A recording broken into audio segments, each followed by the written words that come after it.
پہاڑی زبان میں اپڈیٹ سنیے۔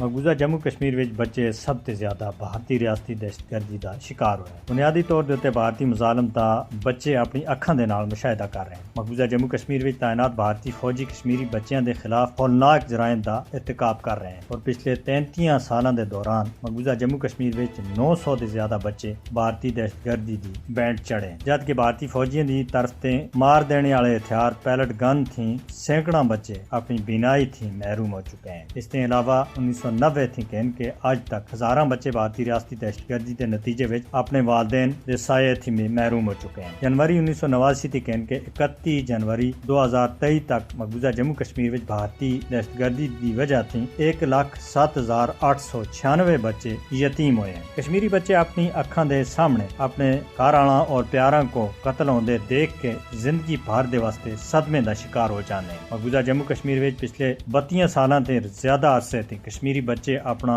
بچپن بھارتی قید وچ گزار رہے ہیں اور بھارتی فوج اور تشدد محاصرہ اور تلاشی کاروائیاں دے دوران کشمیری بچوں کو بھی نہیں بخش دی۔ بھارتی فوج کشمیری عوام وچ خوف اور دہشت دا ماحول پیدا کرنے دے واسطے بچوں کو خاص طور دے نشانہ بنا رہی ہے۔ بین الاقوامی میڈیا سن بھی مقبوضہ جموں کشمیر وچ کشمیری نوجوانوں دے خلاف مار کٹائی اور بجلی دے جھٹکاں سمیت بھارتی تشدد کو رپورٹ کیتا ہے۔ مقبوضہ جموں کشمیر وچ بچیاں دے حقوق دے متعلق کنونشن دی بھی بھارت خلاف ورزی کر رہا اور عالمی ضمیر دے اوتے ایک سوالیہ نشان ہے۔ عالمی برادری کو مقبوضہ جموں کشمیر دے بچوں دی حالت زار کو کسی بھی صورت وچ بلانا نہیں چاہیے۔ کشمیری بچوں کو بھارتی جہریت نے بچانے دے واسطے دنیا کو آگے آنا چاہیے۔ بھارتی پولیس سن ضلع رجوری دے 3 بندیاں کو جنہاں وچ ماجد ڈار، زہیب خان اور محمد جبار کو گرفتار کر کے انہاں کو ایک مجاہد تنظیم دے نال تعلق قرار دیتا ہے۔ مقبوضہ جموں کشمیر وچ جاری کشمیری عوام دی جبری بے دخلی مہم دے خلاف کافی ساری جگہاں وچ احتجاجی مظاہرے جاری ہیں۔ خواتین اور نوجوانوں سمیت سیاسی رہنماواں اور کارکناں سن بھی جموں دے بٹوٹ